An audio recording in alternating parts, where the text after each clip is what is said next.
गणित वर्गे कठिन सबजैक्ट के फार्मूले हर कोई याद नहीं रख पाਉਂਦਾ, जिस कारण विद्यार्थी निराश हो जाते हैं। पर ਤੁਹਾਨੂੰ ਹੁਣ गणित के कठिन फार्मूले याद ना होने कारण निराश होने की लोड़ नहीं, क्योंकि लुधियाना के पंजाब एग्रीकल्चर यूनिवर्सिटी स्थित government senior secondary smart school की अध्यापक रोमानी आहूजा वालों गणित के विषय के आसान फार्मूले तैयार किए गए हैं जो ਤੁਹਾਨੂੰ फटाफट याद हो जाएंगे।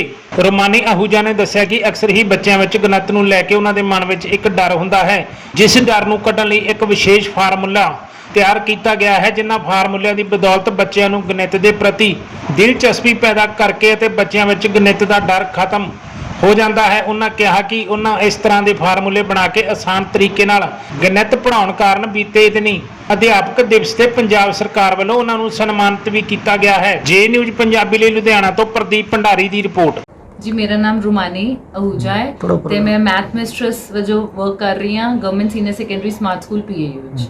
मैम ਤੁਹਾਨੂੰ ਅਵਾਰਡ ਵੀ ਮਿਲਾ किस हाँ जी, ਇਹ 5 ਸਤੰਬਰ ਨੂੰ ਸਾਨੂੰ ਟੀਚਰਸ ਡੇ ਤੇ ਅਨੰਦਪੁਰ ਸਾਹਿਬ ਵਿਖੇ ਰਿਸਪੈਕਟਡ CM ਸਰ ਤੇ EM ਸਰ ਵੱਲੋਂ ਮਿਲਿਆ ਅਵਾਰਡ ਤੇ ਮੈਨੂੰ ਉਸ ਟਾਈਮ ਲੱਗ ਰਿਹਾ ਸੀ ਕਿ ਆਈ ਐਮ ਦ ਲੱਕੀਐਸਟ ਟੀਚਰ ਕਿ ਮੈਨੂੰ ਇੰਨੀ ਪਾਵਨ ਧਰਤੀ ਉੱਤੇ ਇੰਨਾ ਵੱਡਾ ਅਵਾਰਡ ਟੀਚਰਸ ਡੇ ਤੇ ਸਨਮਾਨਿਤ ਕੀਤਾ ਜਾ ਰਿਹਾ ਹੈ। ਹਾਂਜੀ, ਤੇ ਇਹ ਅਵਾਰਡ ਵੈਸੇ ਮੈਨੂੰ ਮਿਲਿਆ ਮੈਥਸ ਸਬਜੈਕਟ ਨੂੰ ਬੱਚਿਆਂ ਨੂੰ ਸੌਖੇ ਤਰੀਕੇ ਨਾਲ ਪੜ੍ਹਾਉਣ ਵਾਸਤੇ। ਬੇਸਿਕ ਜਿਹੜੀ ਮੈਂ ਟੈਕਨੀਕ ਫੋਲੋ ਕੀਤੀ ਹੈ ਉਹ ਬੱਚਿਆਂ ਨੂੰ ਮੈਥਸ ਪੜ੍ਹਾਉਣਾ ਹੈ ਥਰੂ ਵਿਜ਼ੂਅਲਾਈਜੇਸ਼ਨ।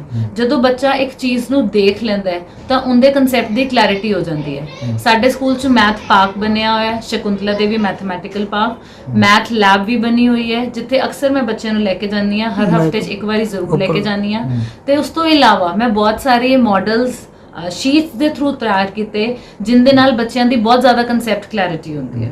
ਤੇ ਮੈਮ ਜੇ ਤੁਸੀਂ ਇੱਥੇ ਤੁਹਾਡੇ ਕੋਲ ਹੋਵੇ ਤੁਸੀਂ ਦਿਖਾ ਸਕਦੇ ਹੋ। ਹਾਂਜੀ, ਹੁਣ ਜਿੱਦਾਂ ਇਹ ਟ੍ਰਿਗਨੋਮੈਟਰੀ ਹੈ, ਬੱਚਿਆਂ ਨੂੰ ਇਹ ਟ੍ਰਿਗਨੋਮੈਟਰੀ ਸੋਲਵ ਕਰਨ ਵਾਸਤੇ ਇਹ ਟੇਬਲ ਚਾਹੀਦਾ ਹੁੰਦਾ ਹੈ ਕਿ ਸਾਈਨ ਕੋਸ ਦੀ ਕਿੰਨੀ ਵੈਲਿਊ ਹੁੰਦੀ ਹੈ 60 ਡਿਗਰੀ ਤੇ 45 ਡਿਗਰੀ ਤੇ ਉਹਦੇ ਵਾਸਤੇ ਇੱਕ ਨਾਰਮਲ ਅਸੀਂ ਬੱਚਿਆਂ ਨੂੰ ਕਹਿੰਦੇ ਕਿ ਆਪਣਾ ਹੱਥ ਤੁਸੀਂ ਲਓ ਤੇ ਤੁਸੀਂ ਆਪਣਾ ਇੱਕ ਥੰਬ ਫੋਲਡ ਕਰਨਾ ਹੈ ਤੇ ਤੁਸੀਂ ਦੇਖੋ ਇੱਥੇ ਥੰਬ ਤੇ 90 ਡਿਗਰੀ ਲਿਖਿਆ ਹੈ ਤੇ ਜਦੋਂ ਅਸੀਂ 90 ਡਿਗਰੀ ਦੀ ਵੈਲਿਊ ਲੈਣੀ ਹੈ ਤੇ ਇਹਨੂੰ ਅਸੀਂ ਫੋਲਡ ਕੀਤਾ ਤੇ ਅੱਗੇ ਕਿੰਨੀਆਂ ਸਾਡੇ ਕੋਲ ਉਂਗਲਾਂ ਬਚ ਗਈਆਂ 4 ਤੇ ਉਹਦਾ ਅਸੀਂ ਸਕੁਆਇਰ ਰੂਟ ਲੈਣਾ ਹੈ। 4 ਦਾ ਸਕੁਆਇਰ ਰੂਟ 2/2 ਕੀਤਾ 1 ਤੇ sin 90 ਦੀ ਕਿੰਨੀ ਵੈਲਿਊ ਆਉਂਦੀ ਹੈ 1। ਹੁਣ ਜਦੋਂ ਅਸੀਂ sin 60 ਕਰਨਾ ਹੈ ਇਹਦੇ ਤੇ 60 ਲਿਖਿਆ ਹੈ, ਇਹਨੂੰ ਮੈਂ ਫੋਲਡ ਕੀਤਾ ਤੇ ਅੱਗੇ ਮੇਰੀਆਂ ਕਿੰਨੀਆਂ ਉਂਗਲਾਂ ਬਚੀਆਂ √3 तो ਉਹਨੂੰ √3/2 ਤੇ sin 60 ਦੀ ਵੈਲਿਊ ਆ ਜਾਂਦੀ ਹੈ √3। ਇਸੇ ਤਰ੍ਹਾਂ ਜੇ 45 ਦੀ ਲੈਣੀ ਹੈ ਤੇ ਇੱਥੇ √2 ਤੇ ਨੀਚੇ 2 ਉਹ ਆ ਜਾਂਦੀ ਹੈ 1/√2। ਉਸੇ ਤਰ੍ਹਾਂ ਜੇ ਅਸੀਂ ਇਸ ਪਾਸੇ ਚੱਲਣਾ ਸ਼ੁਰੂ ਕਰ ਦਈਏ ਤਾਂ cos ਦੀ ਵੈਲਿਊਜ਼ ਆ ਜਾਂਦੀ ਹੈ। ਜਦੋਂ ਉਹਨਾਂ ਨੂੰ ਡਿਵਾਈਡ ਕਰ ਦਈਏ ਤਾਂ tan ਦੀ ਵੈਲਿਊ। ਇੱਕ ਬੱਚੇ ਨੂੰ ਹੱਥ ਦੇ ਤਰੀਕੇ ਨਾਲ ਸਮਝਾਤਾ ਕਿ ਤੁਸੀਂ sin cos ਦੀ ਵੈਲਿਊਜ਼ ਕਿੱਦਾਂ ਯਾਦ ਰੱਖ ਸਕਦੇ ਹੋ। ਕਿਹੜੀ ਕਲਾਸ ਸਰ ਇਹ ਆਂਦਾ ਹੈ, ਹਾਂਜੀ ਇਹ 10th ਵਿੱਚ ਆਂਦਾ ਹੈ ਟ੍ਰਿਗਨੋਮੈਟਰੀ ਦਾ ਕਨਸੈਪਟ ਤੇ ਇਹਦੇ ਚ ਆਲਮੋਸਟ ਸਾਰੇ 6 ਤੋਂ ਲੈ ਕੇ ਮੈਥਸ ਦੇ ਸਾਰੇ 6 ਤੋਂ ਲੈ ਕੇ 10 ਤੱਕ ਦੇ ਸਾਰੇ ਕਨਸੈਪਟਸ ਕਵਰਡ। ਅੱਛਾ, ਤੁਸੀਂ ਜਿਵੇਂ ਬੱਚਿਆਂ ਨੂੰ ਤੁਸੀਂ ਮੈਥ ਪੜਾਉਂਦੇ ਹੋ ਤੁਸੀਂ ਤੇ ਬੱਚਿਆਂ ਵੱਲੋਂ ਕਿੱਦਾਂ ਰਿਸਪੌਂਸ ਉਹਨਾਂ ਵੱਲੋਂ ਕੀ ਕਿਹਾ ਜਾਂਦਾ ਜਿਵੇਂ ਪਹਿਲਾਂ ਔਖਾ ਸੀ ਜਾਂ ਹੁਣ ਸੌਖਾ ਹੋ ਗਿਆ ਜ਼ਿਆਦਾ?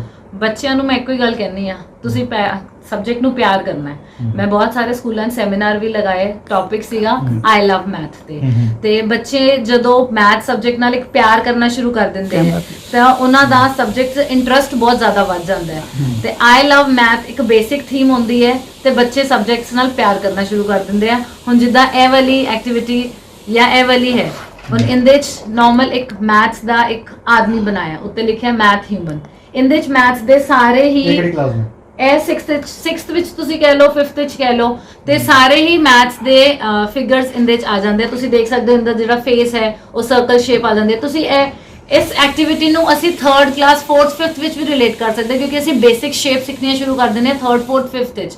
ਤੇ ਇਹਦੇ 'ਚ ਤੁਸੀਂ ਦੇਖੋ ਇੱਕ ਮੈਥ ਦਾ ਇਨਸਾਨ ਬਣਾਇਆ ਜਿੰਦੇ ਸਾਰੇ ਬੋਡੀ ਪਾਰਟਸ ਮੈਥਸ ਦੇ ਹੈਗੇ। ਜਿੰਦਾ ਸਰਕਲ ਹੈ ਉਹਨੇ ਟੋਪੀ ਪਾਈ ਹੈ ਉਹ ਕੋਨ ਸ਼ੇਪ ਹੈ, ਇਹ ਟ੍ਰਾਇੰਗਲ ਸ਼ੇਪ ਹੈ, ਇਹ ਰੈਕਟੈਂਗਲ ਸ਼ੇਪ ਹੈ, ਇਹ ਸਕੁਆਇਰ ਹੈ, ਥੱਲੇ ਸਿਲੰਡਰ ਹੈ ਤੇ ਸਾਰੇ ਹੀ ਮੈਥਸ ਨਾਲ ਰਿਲੇਟਡ ਨੇ। ਜਦੋਂ ਬੱਚੇ ਇਦਾਂ ਦੀ ਕਲਰਫੁਲ ਐਕਟੀਵਿਟੀਜ਼ ਦੇਖਦੇ ਆ ਤਾਂ ਉਹਨਾਂ ਦਾ ਆਪੇ ਹੀ ਇੰਟਰਸਟ ਬਣਨਾ ਸ਼ੁਰੂ ਹੋ ਜਾਂਦਾ ਹੈ। ਹੁਣ ਜਿੱਦਾਂ ਇਹ ਵਾਲਾ ਹੈ 3D ਸ਼ੇਪਸ ਨਾਲ ਰਿਲੇਟਡ ਹੈ। ਕਿਹੜੀ ਕਲਾਸ ਹੈ ਜੀ? ਇਹ ਆਂਦਾ ਹੈ 9th ਵਿੱਚ।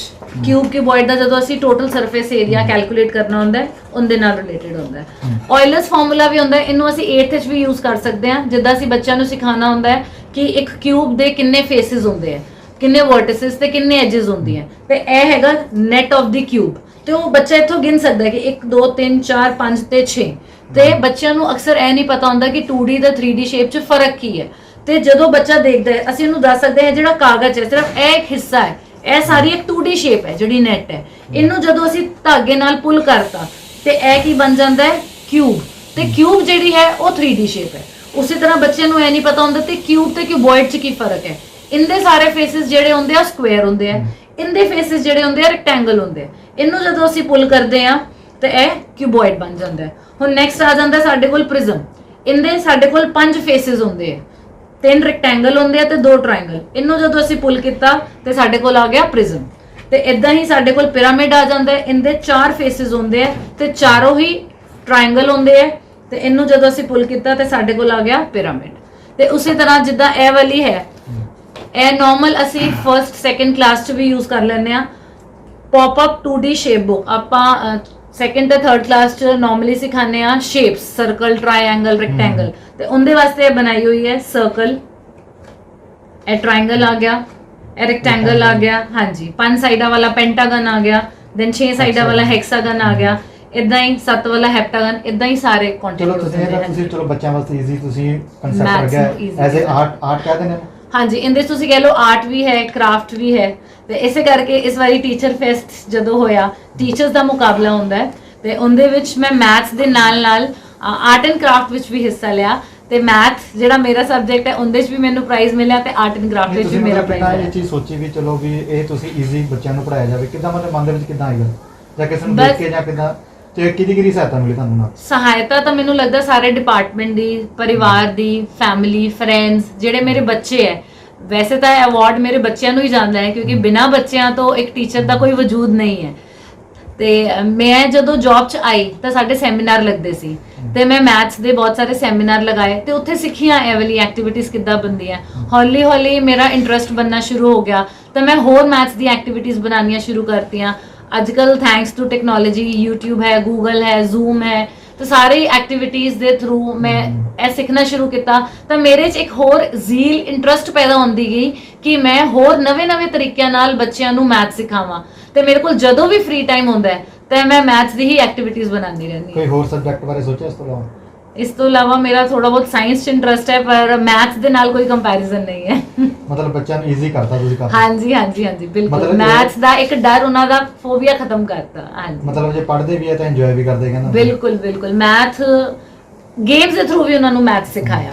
ਮੈਥ ਵਿੱਚ ਬਹੁਤ ਸਾਰੀ ਗੇਮਸ ਵੀ ਬਣਦੀਆਂ ਤੇ ਉਹ ਜਦੋਂ ਗੇਮਸ ਵੀ ਖੇਡਦੇ ਆ ਤਾਂ ਵੀ ਉਹਨਾਂ ਦਾ ਮੈਥ ਦਾ ਡਰ ਦੂਰ ਹੋ ਜਾਂਦਾ ਹੈ। ਪਲੇਵੇ ਮੈਥਡ ਨਾਲ ਵੀ ਉਹਨਾਂ ਨੂੰ ਸਿਖਾਇਆ, ਕੁਝ ਗਾਣੇ ਗਾ ਕੇ ਵੀ ਉਹਨਾਂ ਨੂੰ ਸਿਖਾਇਆ, ਮੈਥਸ ਦੇ ਗਾਣੇ ਵੀ ਗਾਏ ਤੇ ਬੱਚਿਆਂ ਦਾ ਇੰਟਰਸਟ ਬਣਾਉਣਾ ਸ਼ੁਰੂ ਕਰ ਦਿੱਤਾ। ਬੱਚੇ ਮਤਲਬ ਹੋਰ ਹੁਸ਼ਿਆਰ ਹੋ ਗਏ। ਹਾਂਜੀ ਬਿਲਕੁਲ ਜੀ। ਤੇ ਮੈਂ ਇਹਦੇ ਵਿੱਚ ਤੁਹਾਨੂੰ ਸਨਮਾਨਿਤ ਵੀ ਕੀਤਾ ਗਿਆ, ਸਕੂਲ ਵੱਲੋਂ ਵੀ ਸਨਮਾਨਿਤ ਕੀਤਾ ਗਿਆ ਔਰ ਸਾਡੇ CM ਜਿਹੜੇ ਭਗਵੰਤ ਉਹਨਾਂ ਵੱਲੋਂ ਵੀ ਸਨਮਾਨਿਤ ਕੀਤਾ ਗਿਆ। ਕੀ ਕਹਿਣਾ ਚਾਹੋਗੇ ਇਹਦੇ ਬਾਰੇ? ਹਾਂਜੀ, ਇੱਕ ਬੜਾ ਹੀ ਵਧੀਆ ਉਪਰਾਲਾ ਹੈ ਸਰਕਾਰ ਦਾ ਕਿ ਇੱਕ ਟੀਚਰ ਦੇ ਐਫਰਟਸ ਦੇਖ ਕੇ ਉਹਨਾਂ ਨੂੰ ਆਨਰ ਕੀਤਾ ਜਾ ਰਿਹਾ ਤੇ ਇੱਕ ਟੀਚਰ ਦੀ ਮੋਟੀਵੇਸ਼ਨ ਲੈਵਲ ਜਿਹੜੀ ਹੈ ਵੱਧ ਜਾਂਦੀ ਹੈ। CM ਸਰ, EM ਸਰ ਵੱਲੋਂ ਵੀ ਸਨਮਾਨਿਤ ਕੀਤਾ ਗਿਆ। ਆ ਕੇ ਸਕੂਲ ਵਿੱਚ ਵੀ ਸਾਰਿਆਂ ਨੇ ਬਹੁਤ ਐਪਰੀਸ਼ੀਏਟ ਕੀਤਾ।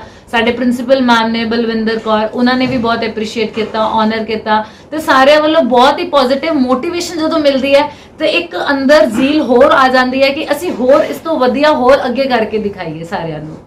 ਮੈਨੂੰ ਡਰ ਹੁੰਦਾ ਸੀ ਬੱਚਿਆਂ ਦਾ ਕਿ ਸਕੂਲ ਦੇ ਵਿੱਚ, ਸਰਕਾਰੀ ਸਕੂਲ ਦੇ ਵਿੱਚ ਜਿਹੜੀ ਕਿ ਪੜ੍ਹਾਈ ਬੜੀ ਪਿੱਛੇ ਜਾਂਦੀ ਪਈ ਆ ਪਰ ਪ੍ਰਾਈਵੇਟ ਜ਼ਿਆਦਾ ਰਿਸਪੌਂਸ ਦਿੰਦੇ ਸੀਗੇ। ਤੇ ਹੁਣ ਕੀ ਕਹਿਣਾ ਚਾਹੁੰਦੇ ਜਿਸ ਤਰ੍ਹਾਂ ਸਰਕਾਰੀ PAU ਸਕੂਲ ਦੇ ਵਿੱਚ ਤੁਸੀਂ ਟੀਚਰ ਹੋ ਕਿ ਕਿਸ ਤਰ੍ਹਾਂ ਤੁਹਾਨੂੰ ਮਤਲਬ ਉਸ ਹਿਸਾਬ ਨਾਲ ਦੇਖਿਆ ਜਾਂਦਾ ਕਿ ਹੁਣ ਸਾਰੇ ਪਾਸੇ ਮਾਨ ਸਨਮਾਨ ਮਿਲਿਆ ਹੈ? ਈਜ਼ੀਲੀ ਵੀ ਹੋ ਗਿਆ। ਹਾਂਜੀ, ਈਜ਼ੀ ਬਹੁਤ ਹੋ ਗਿਆ ਤੇ ਸਰਕਾਰੀ ਸਕੂਲਾਂ 'ਚ ਬਹੁਤ ਸਾਰੇ ਫੈਸਿਲਿਟੀਜ਼ ਹੈ। ਇਹ ਨਹੀਂ ਹੈ ਕਿ ਸਰਕਾਰੀ ਸਕੂਲ ਕੋਈ ਪ੍ਰਾਈਵੇਟ ਸਕੂਲਾਂ ਤੋਂ ਘੱਟ ਨੇ। ਹਰ ਚੀਜ਼ ਹੈ, ਸਮਾਰਟ ਸਕੂਲਸ, ROT, ਪ੍ਰੋਜੈਕਟਰ, ਸਾਰਾ ਕੁਝ ਸਰਕਾਰ ਇੰਨਾ ਵਧੀਆ ਬੱਚਿਆਂ ਨੂੰ ਪ੍ਰੋਵਾਈਡ ਕਰ ਰਹੀ ਹੈ, ਇੰਨਾ ਵਧੀਆ ਪਲੇਟਫਾਰਮ ਦੇ ਰਹੀ ਹੈ ਤੇ ਅੱਜ ਕੱਲ ਸਰਕਾਰੀ ਸਕੂਲ ਵੀ ਪ੍ਰਾਈਵੇਟ ਸਕੂਲ ਤੋਂ ਪਿੱਛੇ ਨਹੀਂ ਹੈ, ਉਹਨਾਂ ਦੀ ਬਰਾਬਰੀ ਕਰ ਰਹੇ ਹੈ।